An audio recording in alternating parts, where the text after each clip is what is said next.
연준화처 시간입니다. 통상적으로 금요일에 진행되는데 오늘 FOMC가 좀 있었죠. 그래서 목요일에 연준화처 시간으로 함께 준비해봤습니다. 함께 해주실 분은 이코노미21의 양영빈 기자님 모셨습니다. 기자님 어서 오세요. 네, 안녕하세요. 네, 그러면 오늘 기자님과 함께 어떤 주제를 살펴보게 될지 먼저 주제부터 만나보겠습니다. 네, 7월에 FOMC 열렸죠. 그리고 2차 국채 발행 계획도 발표가 됐는데 여기에 대한 변화까지 시장에 대한 미치는 영향들 함께 분석해 보도록 하겠습니다. 네, 기자님 간밤에 FOMC가 있었는데요. 그래도 파월 의장이 9월 금리 인하에 대한 부분들 공식적으로 좀 멘트를 쳐주기도 했었고 이번 FOMC에서 금리는 일단 예정대로 동결이 됐어요. 가장 큰 특징 어떤 걸로 보셨을까요? 이번 FOMC의 이제 가장 큰 특징이라 본다면은 사실 9월에 금리를 인하할 거라는 거. 네. 그다음에 또 이번 FOMC에서는 금리 인하가 없을 거라는 것은 대부분의 사람들이 예상하고 그쵸. 있었던 거잖아요. 네. 그러면 이제 앞으로 금리 인하를 한다. 이것도 중요하지만 제가 볼 때 가장 중요한 거는 연준의 통화 정책 패러다임이 변했다. 네. 이게 굉장히 중요한 것 같습니다.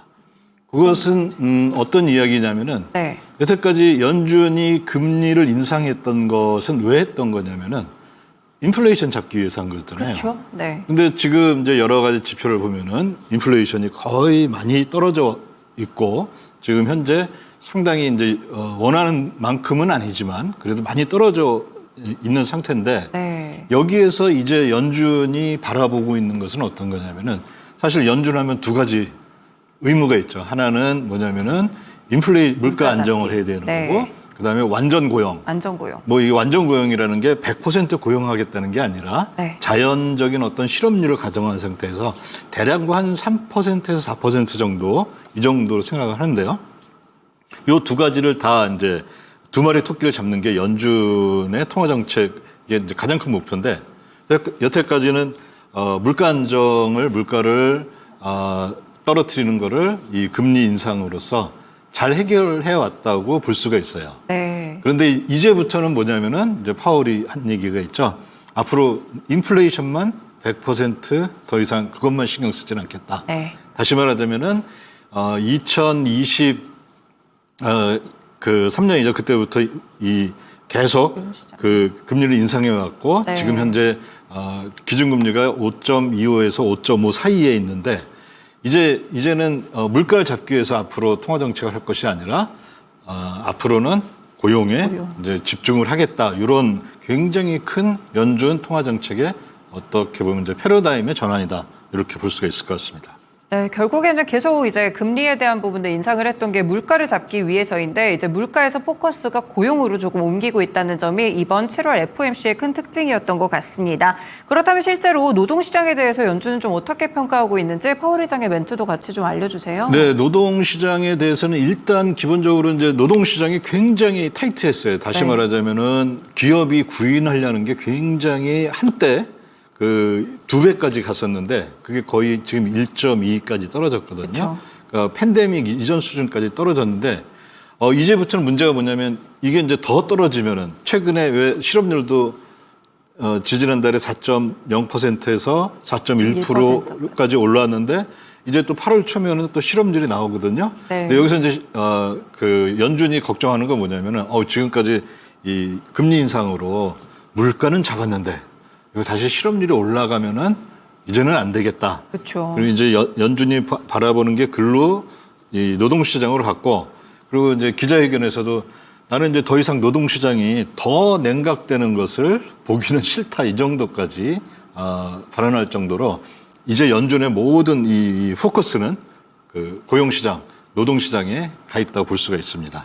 그러면 이제 다음 FOMC까지 저희가 좀 잘 봐야 되는 지점이 결국 고용지표 같은 것들일까요? 이제 노동부 고용지표도 이번에 나오잖아요, 이번 네. 주에. 네, 그런 것들을 좀 잘 볼 필요가 있겠네요. 그런 게 아무래도 이제 굉장히 이제는 이제 연준의 모든 거의 90% 이상의 이 네. 관심은 다 글로 가 있다고 이제 볼 수가 있어요.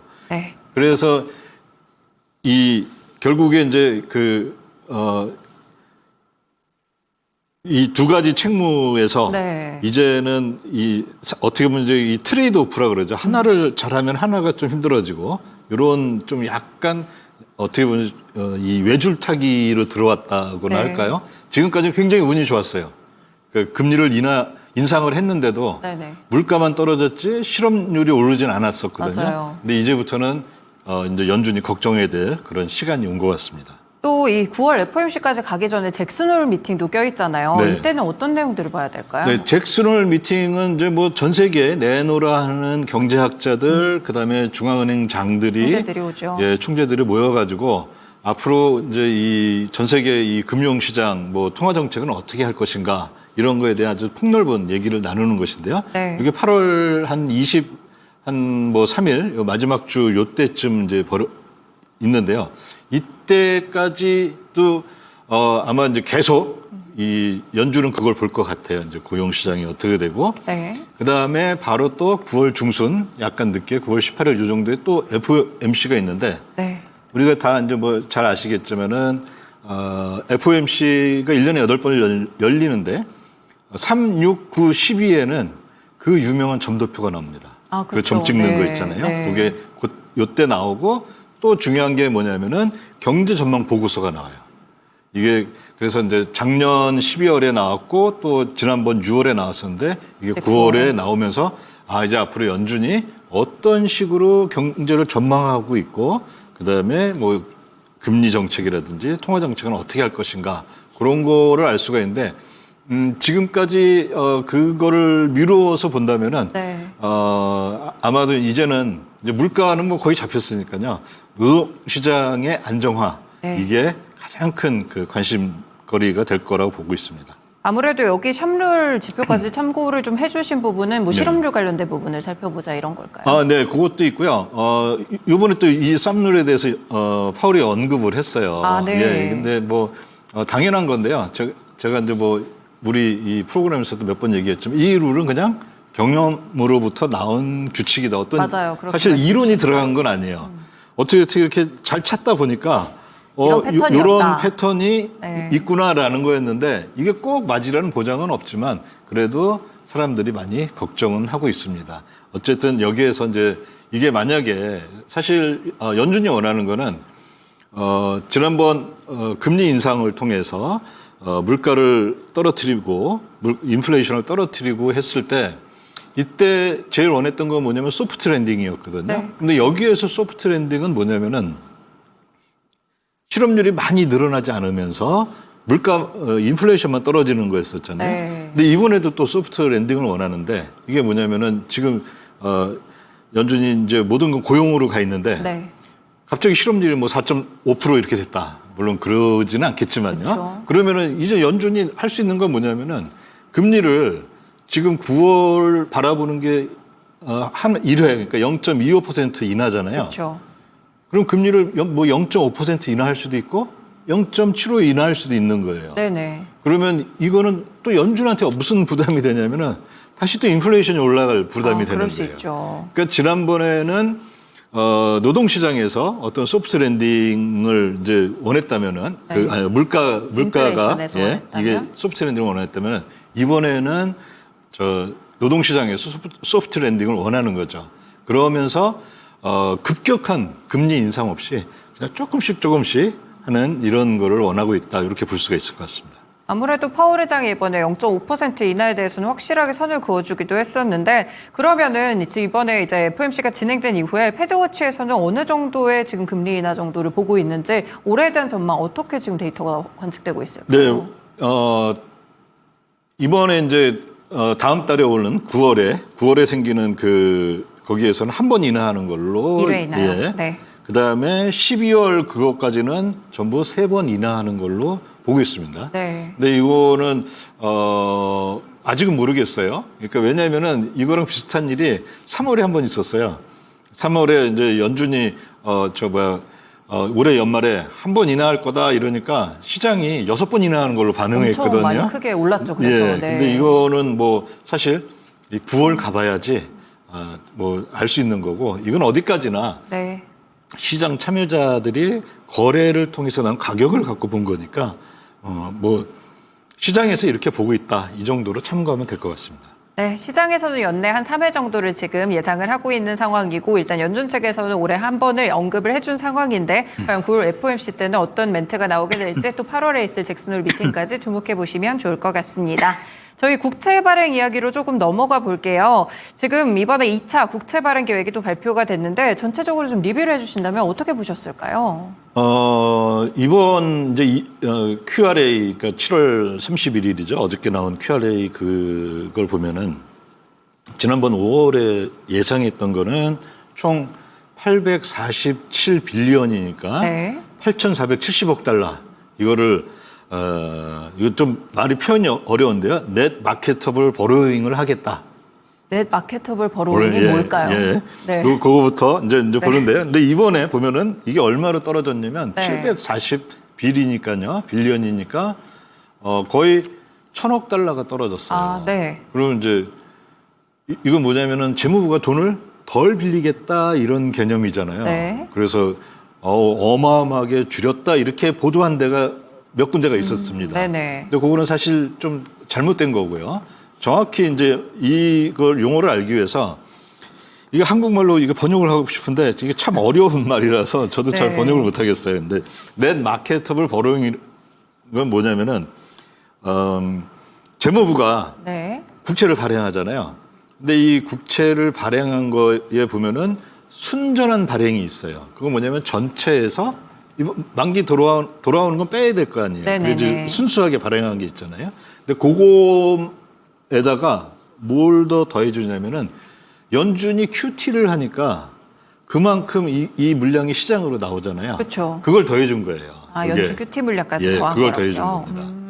정말 한국어로 해석하기는 조금 까다롭네요. 네, 조금, 네. 네. 그럼 약간 뭐 국채 순발행이다 요 정도로 좀 보면 네, 될까요? 거기다가 연준의 QT를 더한 거다 이렇게 생각하면 되시는데 네. 지난번 대비 왜 거의 107이 감소했냐면은 이게 연준이 원래는 QT로 매달 그 600억 달러씩 하기로 했거든요. 네네네. 그런데 그러면 세 달 하면 1,800억 달러잖아요.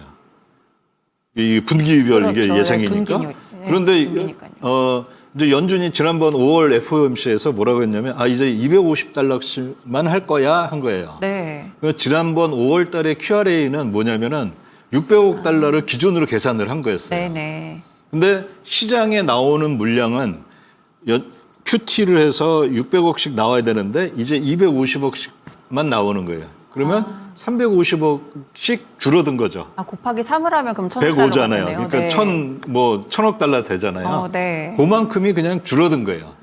다시 말하자면 그 재무부 입장에서 중요한 건 뭐냐면 네. 내가 재정 정책을 피기 위해서는 돈을 꼬아야 되는데 그게 꼬아야 되는 거가 국채를 발행하는 거고 재무부 입장에서 제일 중요한 건 순발행액이거든요. 네네. 그 순발행액은 안 변하고 시장이 느끼기에 시장은 QT에 의해서 나오는 물량도 이거 부담스러워 하니까 그거가 줄어드는 거지 네. 사실 재무부 입장에서는 줄어든 게 하나도 없습니다. 그냥 그대로입니다. 그렇군요. 순 발행액 자체는 변하지가 않았는데 이제 QT, 연준 QT 측에서 좀 줄어들었기 때문에 1,000억 달러 정도가 좀 감소했다. 이런 데이터가 좀 산출이 됐다고 볼 수가 있을 것 같습니다. 그러면 이번에 뭐 중장기 국채는 좀 유지하고 단기 국채는 감소하고 요 의미는 어떻게 될까요? 뒤에 표랑 같이 분석해 주세요. 네. 요거는 이제 어떤 거냐면은 이제 전체 금액은 이 847 요거에서 740으로 네. 제가 이제 얘기하는 건 10억 달러 기준입니다. 네네. 이렇게 줄었는데 중장기 국채는 거의 안 줄었어요. 거의 비슷하네요. 그 얘기는 네. 뭐냐면 중장기는 예전처럼 그대로 발행하고 대신에 단기 국채를 좀 적게 발행을 하겠다. 그런 얘기가 됩니다. 이유는요? 이유는 뭐 크게 뭐 이유는 없는데요. 이거는 뭐 사실 제가 그 재무부 홈페이지를 뒤져봐도 그런 이유는 안 나왔는데 근데 네. 재무부는 기존 항상 이제 이거 계산을 할 때 어떤 식으로 하냐면은 내가 중장기 국채는 얼만큼 발행할 거야. 네. 요걸 기준으로 하고 그러면은 요거에 의해서 단기 국채는 어느 정도 발행을 하게 되겠습니다. 이렇게 발표를 하거든요. 네네. 그래서 아마 그런 것 때문에 이렇게 된 것 같고 네. 요거는 좀 시장에는 그렇게 좋은 소식은 아니에요. 그러면요? 왜냐면은 네. 특히 이제 이 국채 시장에서는 제일 좋은 게 누구나 이제 뭐 갖고 싶다고 해야 되나요? 그게 이제 단기 국채인데 네. 이 단기 국채 양이 줄어든 거기 때문에 그렇게 이거 환영할 만한 소식은 아닙니다. 그렇군요. 그리고 또 저희가 이 재무부 3분기 바이백 일정에 대해서도 좀 체크를 해봐야 될 것 같은데 이번에 좀 바이백 일정이 3달 전에 뭐 제시했던 금액보다 이제 감소하기도 했었고 바이백 일정에 대해서는 일정이나 이 의미에 대해서는 좀 어떻게 살펴보셨을까요? 네, 어제 이제 QRA를 발표하면서 바이백도 또 동시에 발표를 했는데요. 그렇죠. 지난번보다 조금 늘렸습니다. 지난번에는 대략 월 15억 달러 기준으로 네. 이렇게 하기로 했는데 이번엔 대략 한 17억 달러로 살짝 좀 늘렸습니다. 네. 이거를 늘렸고 근데 이게 어느 정도 규모냐면은 연준이 QT 하는 게 25억 그 빌리언이잖아요. 네. 근데 매달 17억 빌리언이니까 이게 작은 규모는 아니에요, 사실. 그런데 이게 이제 결국에 문제가 되는 거는 뭐냐면은 지난번에 방송에서도 말씀드렸듯이 그 재무부가 네. 바이백을 하려고 이제 딱 와봤더니 이 팔려는 사람들이 너무 비싸게 파니까 재무가 한 안 번도 안 했잖아요. 샀잖아요. 네. 그런 일은 벌어질 수가 있습니다. 그리고 이 바이백이라는 것은 결국에 뭐라고 보시면 되냐면 조기 상환이다 이렇게 보시면 돼요. 네네. 그러니까 만기가 뭐 1년 남았는데 재무부가 자기 거를 다시 사는 거니까 조기 상환이고 그냥 이거 만기 정산된 것처럼 재무부 그 대차 대조표에서 그렇게 처리를 합니다. 네, 그렇군요. 이렇게 또 바이백 자체가 의무는 아니고 이렇게 비싸면 사지 않을 수 있다는 점도 함께 참고를 해보시면 될 것 같습니다. 그럼 저희가 마지막 PPT로 보시면은 회계연도별 국채 순발행 추이가 좀 나와 있는데 데이터를 좀 어떻게 살펴보면 될까요? 요 차트는 뭐냐면은 이제 맨 앞에 거는 그 맨 왼쪽에 있는 거는 네. 이제 코로나 팬데믹 당시에 돈을 많이 써야 되니까 국채를 어마어마하게 많이 발행했죠. 맞죠. 이건 순발행액입니다. 아, 순발행액이에요? 4조 달러나 네. 이 까만색이 4조 달러나 그 한 거고요. 그다음에 이제 이 국채의 구성을 보면은 굉장히 시기가 어려울 때는 단기 국채 위주로 발행을 해요. 네. 그건 왜냐면은 단기 국채가 시중에서 이 흡수하기가 소화하기가 제일 빨리 편해요. 좀 수요도 많고 이래서 그런가요? 네, 인기도 좋고. 왜냐하면 지금 당장 코로나 때문에 돈이 필요해서 돈을 써야 되는데 30년짜리 발행하면 이거 누가 사겠습니까? 그렇죠. 안 사죠. 네. 한 달짜리 금리 좋게 해서 수익률 좋게 해서 발행하면 살 사람들이 많은데 그래서 이 단기 국채를 많이 발행한다는 거는 뭐냐면은 그 당시 상황이 안 좋거나 아니면 요즘 좀 나오는 얘기인데 뭔가 정치적인 의도가 있거나 네. 그런 게 있습니다.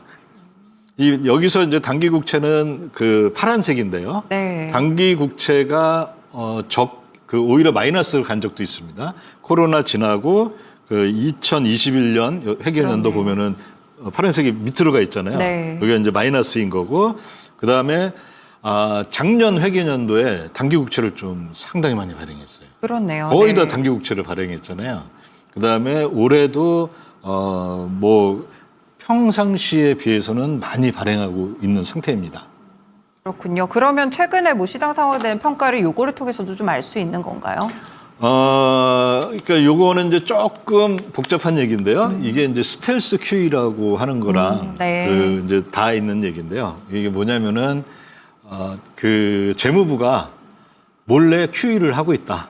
그 얘기 뭐냐면 사실 QE의 양적 완화의 본질은 뭐냐면은 연준이 장기 국채를 사들이는 거잖아요. 네, 그렇죠. 그러면 연준이 장기 국채를 사들인다는 것은 뭐냐면은 시중에서 인기 없는 그 이자율 위험이 높은 네. 그 장기 국채를 사들이는 건데 그러면 재무부는 어떤 식으로 할 수 있냐? 장기 국채 발행을 적게 하는 거예요. 대신 단기 국채 발행을 많이 해주는 거니까 상당히 이제 간접적인 QE다. 그래서 뭐 몰래 하는 QE다, 스텔스 QE다. 네. 요거에 최근에 이제 비판을 많이 받고 있습니다. 네, 알겠습니다. 저희가 오늘 이렇게 FOMC 내용과 더불어서 국채 발행 계획 QRA까지 함께 또 조명을 해드렸습니다. 연주 마차 시간이었습니다. 말씀 고맙습니다. 예. 네, 이렇게 오늘 연주 마차 시간은 이코노미 21의 양영빈 기자님과 함께했습니다.